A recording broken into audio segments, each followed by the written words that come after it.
Hello everyone, welcome back to the channel. ऐसे लोग जिनकी आईटीआर पिछले 5 सालों से फाइल नहीं हो पाई है, टीडीएस रिफंड उनका बन रहा था लेकिन क्लेम नहीं कर पाए, आईटीआर को वेरीफाई करना था लेकिन आईटीआर नहीं वेरीफाई नहीं हो पाया, आईटीआर रिजेक्ट हो चुका है, लॉसेस सेट ऑफ नहीं कर पाए, कैरी फॉरवर्ड नहीं कर पाए, ऐसे बहुत सारी चीजें जो कि लोगों की फंसी हुई थी। अब इनकम टैक्स डिपार्टमेंट ने एक बहुत बड़ी राहत ऐसे लोगों के लिए दे दी है कि आप अपनी पिछले 5 सालों की आईटीआर को फाइल कर सकते हैं, अपने टीडीएस रिफंड को क्लेम कर सकते हैं, लॉसेस को कैरी फॉरवर्ड कर सकते हैं, लॉसेस को सेट ऑफ कर सकते हैं। दोस्तों, इसके लिए प्रॉपर तरीके से सर्कुलर नंबर 11/2024 डिपार्टमेंट ने निकाला। तो दोस्तों, ये जो 5 सालों की आईटीआर आपको फाइल करने के लिए मिल रही है, इसके लिए प्रॉपर तरीके से एक सर्कुलर यहाँ पे जारी किया गया है, सर्कुलर नंबर 11/2024, और जो कि 1 अक्टूबर 2024 से ये अप्लाई हो चुका है। तो यहाँ पे ये सर्कुलर मैं डिस्क्रिप्शन में इसका लिंक दे दूंगा, आप इसको डाउनलोड कर सकते हैं और इसको प्रॉपर तरीके से आप रीड आउट कर सकते हैं। तो दोस्तों, इनकम टैक्स रिटर्न फाइल करने के लिए नॉर्मली एक ड्यू डेट आपको मिलती है। तो ड्यू डेट के पहले यदि आप अपनी आईटीआर को फाइल करते हैं तो आपके जो भी लॉसेस होते हैं, जैसे मान लीजिए कि आपने शेयर मार्केट में ट्रेडिंग करी हो, लॉस हो गया, फ्यूचर एंड ऑप्शंस किया है, लॉस हो गया, कोई प्रॉपर्टी आपने सेल आउट करी, उसमें लॉस हो रखा है, या फिर कोई बिजनेस में लॉस हो सकता है, तो ऐसे लॉसेस को आप क्या कर सकते हैं, कैरी फॉरवर्ड कर सकते हैं या उसको करेंट ईयर की इनकम से सेट ऑफ कर सकते हैं। और दूसरा फायदा आपको मिलता है कि आप जो टीडीएस वगैरह जो आपके कटा रहता है उसका आप रिफंड क्लेम कर पाते हैं। अब जो लोग अपनी आईटीआर को ड्यू डेट तक फाइल नहीं कर पाते हैं, उनके लिए भी गवर्नमेंट डिपार्टमेंट ने यहाँ पर एक ऑप्शन निकाला है कि आप अपनी आईटीआर को ड्यू डेट के बाद भी फाइल कर सकते हैं, लेकिन उसकी जो लास्ट डेट होती है वो 31 दिसंबर होती है। तो असेसमेंट ईयर 23 और 24 की बात करें तो उसका जो लास्ट डेट है वो है 31 दिसंबर 2024। तो यदि आप अपनी आईटीआर को ड्यू डेट के बाद फाइल करते हैं तो उस केस में आप लॉसेस को ना तो कैरी फॉरवर्ड कर सकते हैं, ना तो उसको आप सेट ऑफ कर सकते हैं। लेकिन यदि आपकी कुछ टीडीएस रिफंड वगैरह दी हैं तो वो आप क्लेम कर सकते हैं, आपका रिफंड आपको मिल जाता है। अब दोस्तों, क्या होता है कि यदि मान लीजिए आप 31 दिसंबर तक भी अपनी आईटीआर को फाइल नहीं कर पाए तो उस केस में आपके पास 2 ऑप्शन होते हैं। पहला होता है अपडेटेड रिटर्न, यानी जिसको आईटीआर यू भी कहते हैं। तो आईटीआर यू यदि आप फाइल करते हैं तो उस केस में आप ना तो अपने लॉसेस को कैरी फॉरवर्ड कर सकते हैं, ना ही लॉसेस को सेट ऑफ कर सकते हैं, और ना ही कोई भी टीडीएस रिफंड आपका बन रहा है तो आप उस टीडीएस का भी क्लेम नहीं कर सकते। यदि आपकी कुछ टैक्स लायबिलिटी वगैरह बन रही है तो ही आप अपडेटेड रिटर्न को फाइल कर सकते हैं। ऐसे लोग जो कि अपडेटेड रिटर्न को फाइल नहीं करना चाहते हैं क्योंकि उन्हें टीडीएस रिफंड क्लेम करना है, कैरी फॉरवर्ड करना है, लॉसेस को सेट ऑफ कराना है, तो ऐसे लोगों के लिए ऑप्शन होता है condonation of delay request section 1192B का ऑप्शन। तो दोस्तों, ये जो कंडोनेशन ऑफ डिले है, इसी के लिए दोस्तों यहां पर एक सर्कुलर जारी किया गया है, सर्कुलर नंबर 11/2024। सर्कुलर नंबर 11/2024 ये कहता है कि आप पिछले 5 असेसमेंट ईयर की जो आईटीआर है उसको आप फाइल कर सकते हैं, और यदि आपने वेरीफाई करवाया था, नहीं हो पाया, रिजेक्ट हो गया, तो उसको भी आप सही करा सकते हैं, अपना रिफंड वगैरह क्लेम कर सकते हैं। तो दोस्तों, ये जो पिछले 5 असेसमेंट ईयर की बात की जा रही है, तो असेसमेंट ईयर 19 और 20 से ये स्टार्ट हो रहा है। तो दोस्तों, असेसमेंट ईयर 19 और 20 की जो आईटीआर है जो कि आप फाइल नहीं कर पाए, आपका रिफंड वगैरह बन रहा था, आप क्लेम नहीं कर पाए, तो उससे 5 साल तक आपको टाइम यहाँ पे मिल रहा है। अब यहाँ पे हम स्टार्ट करते हैं असेसमेंट ईयर 24 और 25 से। तो असेसमेंट ईयर 24-25 की जो आईटीआर है उसकी डेडलाइन है 31 दिसंबर 2024,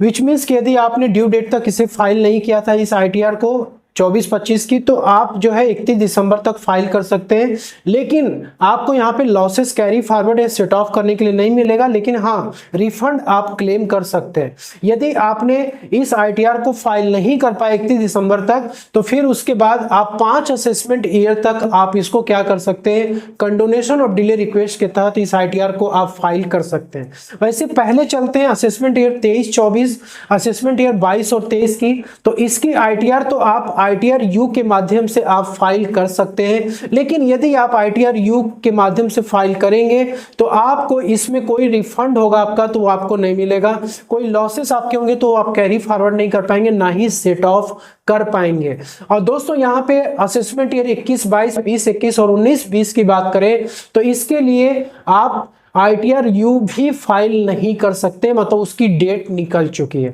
तो ऐसे केस में यदि किसी पर्सन का इस असेसमेंट ईयर में कोई रिफंड है, कोई लॉसेस है, जिसको सेट ऑफ करना चाहता है, ITR फाइल नहीं कर पाया, तो उस केस में वो क्या कर सकता है, ITR यू यहाँ पे अलाउड नहीं होगी। तो दोस्तों यहाँ पर असेसमेंट ईयर 23-24 तक के लिए आपको ऑप्शन है कि आप कंडोनेशन ऑफ डिले रिक्वेस्ट डाल सकते हैं सेक्शन 1152B के तहत, कि आप ये कंडोनेशन ऑफ डिले रिक्वेस्ट को फाइल कर सकते हैं, इसका अप्रूवल आप ले सकते हैं। उसके लिए प्रॉपर अथॉरिटी यहाँ पे डेजिग्नेट की गई है, आपको इन अथॉरिटी से संपर्क करना पड़ेगा। तो इनकम टैक्स अथॉरिटीज यहाँ पर पहले से जो है कैटेगरी बनाई गई है। तो यहाँ पर ये जो अथॉरिटी है इसके पास पावर है कि वो आपके इस कंडोनेशन ऑफ डिले रिक्वेस्ट को एक्सेप्ट भी कर सकता है और उसको रिजेक्ट भी कर सकता है। यदि वो एक्सेप्ट करेगा तो आपके जो रिफंड होंगे वो आप जब ITR फाइल करेंगे तो आपको रिफंड मिल जाएगा, आपके लॉसेस भी कैरी फॉरवर्ड हो जाएंगे और आप उसको सेट ऑफ भी कर पाएंगे फ्रेश ITR फाइल करके। अब दोस्तों यहाँ पे क्या होता है कि देखिए यहाँ पे एक लिमिट दी गई है कि यदि आपका रिफंड 1 करोड़ रुपए तक है या लॉसेस वगैरह 1 करोड़ रुपए तक है आपके, वो आपको principal commissioner of income tax या कमिश्नर ऑफ इनकम टैक्स के पास जा करके आपको इसके लिए एप्लीकेशन देना पड़ेगा, अप्रूवल लेना पड़ेगा। अब ये जो अथॉरिटी है इसका डिटेल आपको कहाँ से मिलेगा तो इसके ऊपर भी अभी हम बात करेंगे। आपको इनकम टैक्स के पोर्टल पे जाना है, प्रोफाइल वाले सेक्शन में ज्यूरिसडिक्शन पे जब आप क्लिक करेंगे तो वहां पर आपको अपने एरिया का जो इनकम टैक्स ऑफिस है वहां एड्रेस आपको मिलेगा, वहां पे आप जाएंगे और आप वहां से पता कर सकते हैं कि principal commissioner of income tax कहां पे बैठते हैं। ठीक है, वहां से एड्रेस लेकर के आप प्रॉपर इसका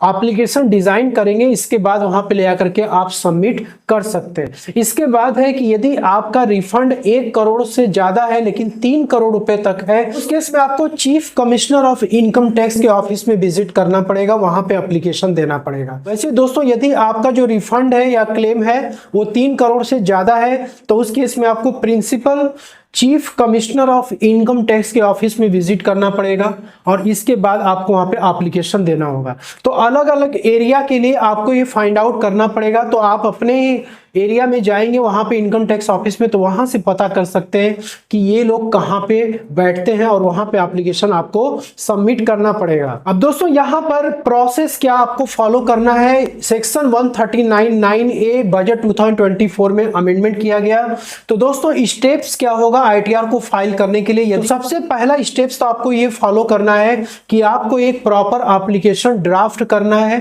कंडोनेशन ऑफ डिले रिक्वेस्ट का सेक्शन 1192B का,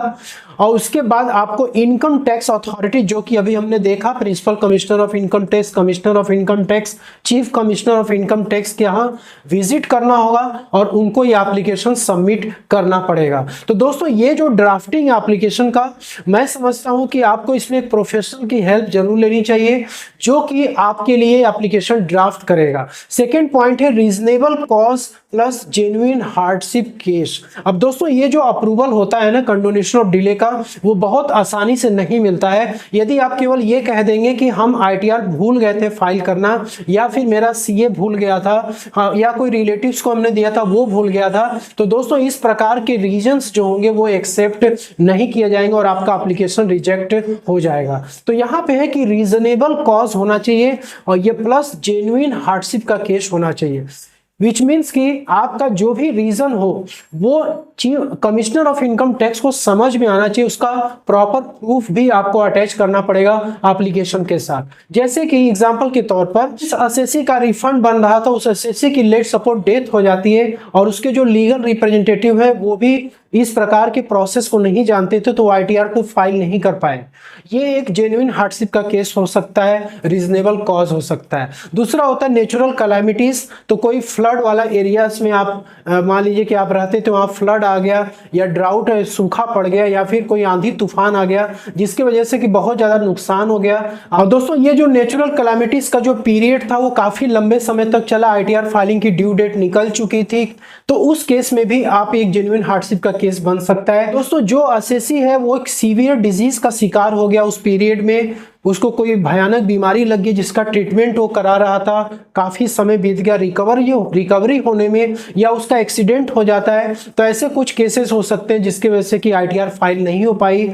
और नेक्स्ट है कि आईटीआर वी सेंड। अब जैसे क्या होता है, बहुत सारे लोग जो आईटीआर फाइल करने के बाद उसकी प्रिंट आउट कॉपी निकाल करके आईटीआर वी को सेंड करना पड़ता है वेरिफिकेशन के लिए सीपीसी बेंगलोर यूनिट को। अब वहाँ पे लेट सपोज कि आपका गया बाई पोस्ट, वहाँ से रिजेक्ट हो गया, आपका कोई भी ईमेल आईडी मोबाइल नंबर तो ऐसा था ही नहीं था जिसपे कि आपको इंटीमेशन मिल सके, तो ये केस भी आपको पता ही नहीं चला। तो इसका भी प्रूफ आपके पास होगा, जब आप पोस्ट के थ्रू भेजे होंगे तो उसका आपके पास डिटेल होगा, रिजेक्शन हुआ तो आपको पता ही नहीं लग पाया। तो ये कुछ जेन्युइन हार्डशिप केस हो सकते हैं, मतलब एक प्रॉपर प्रूफ आपके पास होना चाहिए, प्रॉपर रीजन होना चाहिए कंडोनेशन ऑफ डिले रिक्वेस्ट का एप्लीकेशन डालने के लिए। इसके बाद यहाँ पे टाइम लिमिट दी गई है 5 इयर्स तक का। तो यदि आपकी आईटीआर पिछले 5 असेसमेंट ईयर में आती है, जैसे असेसमेंट ईयर 1920 से ये स्टार्ट हो रहा है, 1920 के लिए आपको 5 साल का यहाँ पे टाइम मिल रहा है, आप उस आईटीआर को फाइल कर सकते हैं, उसका रिफंड वगैरह क्लेम ले सकते हैं। और लेकिन प्रोसेस आपको ये फॉलो करना पड़ेगा। तो जब आपका एप्लीकेशन इनकम टैक्स अथॉरिटी के पास जाएगा तो वो उसका एक ऑर्डर निकालेगा, यदि वो सेटिस्फाई है आपके सारे डॉक्यूमेंट से, आपके एप्लीकेशन से, आपके इस हार्डशिप रीजनेबल कॉस्ट से सेटिस्फाई है, तो वो आपको एक ऑर्डर देगा 6 मंथ्स में, मतलब जिस मंथ में आपने एप्लीकेशन सबमिट किया। जैसे अभी क्या है कि ये रूल निकाला गया 1 अक्टूबर को, आपने असेसमेंट ईयर 1920 के लिए यहाँ पर लेट सपोज कि आपने 31 अक्टूबर तक एप्लीकेशन आपने फाइल कर दी, तो ये मंथ खत्म होने के बाद 6 महीने के अंदर इनकम टैक्स अथॉरिटी ऑर्डर निकालेगा, अप्रूवल देगा, इसका नंबर प्रॉपर तरीके से आपको मिलेगा, डेट मिलेगा, तब आप इनकम टैक्स के पोर्टल पे अपनी आईटीआर को फाइल कर पाएंगे। कंडोनेशन ऑफ डिले रिक्वेस्ट के लिए आपको अपनी आईटीआर फाइल करनी है, तो आप ई फाइल वाले सेक्शन में आते हो, फाइल इनकम टैक्स रिटर्न पे जैसे ही आप क्लिक करते हैं, यहां से आपको असेसमेंट ईयर सेलेक्ट करना पड़ता है। तो यहाँ पे आप देख सकते हैं 5 साल आपको मिल रहा है, 20, 21, 22, 22, 23, 23, 24, 24, 25, ठीक है। तो मान लीजिए कि आपको 20, 21 असेसमेंट ईयर का यहाँ पे आपको फाइल करना है, और यहाँ पर आपको देख सकते हैं ये section 139(9)(a) after condonation of delay under section 1152(b) court order और sanction order business reorganisation of the competent authority, ये आपको इन केसेस में आपको आईटीआर फाइल करने के लिए यहाँ पे मिलता है। जब आप इस पे क्लिक करेंगे तो यहाँ पे देखिए लिखा हुआ है, please ensure that condonation request is approved below filing the ITR. मतलब आईटीआर फाइल करने से पहले आपका जो कंडोनेशन रिक्वेस्ट है वो अप्रूव होना चाहिए, तभी आप इस आईटीआर को फाइल करिए, अदरवाइज आप इसको फाइल ना करिए। यदि आपने कंटिन्यू कर दिया, यहाँ पे नो पे आपने क्लिक किया, यहाँ पे आईटीआर टाइप सेलेक्ट करके आप फाइल भी करेंगे तो आपकी आईटीआर इनवैलिड हो जाएगी, रिजेक्ट हो जाएगी। तो दोस्तों कंडोनेशन ऑफ डिले रिक्वेस्ट के लिए आपको ये जो रूल निकाला गया है, सर्कुलर निकाला गया है, इसको फॉलो करते हुए आपको अपना काम करना है। और दूसरी बात यह है कि इन सब कामों में यदि आप एक किसी प्रोफेशनल की हेल्प लेंगे तो आपके लिए काफी बेहतर होगा, क्योंकि ये जो काम है वो काम बहुत आसान नहीं है। आपके लिए वो लेटर भी ड्राफ्ट करेगा, आपके केसेस को प्रॉपर तरीके से समझेगा, इसके बाद जो कमिश्नर ऑफ इनकम टैक्स है उसके ऑफिस में वो विजिट करेगा, समझ रहे कि नहीं, और वहां पे आपके लिए एप्लीकेशन लगाएगा, ठीक है। तो आपके रिफंड्स वगैरह मान लीजिए कुछ ज्यादा अमाउंट के हैं तो वो आपसे फीस तो जरूर चार्ज करे, लेकिन आपका काम तो हो जाएगा। तो होप कि आपको वीडियो में दी गई जानकारी पसंद आई होगी, वीडियो अच्छी लगी लाइक शेयर जरूर करिएगा। मिलते हैं नेक्स्ट वीडियो में, तब तक के लिए जय हिंद, जय भारत।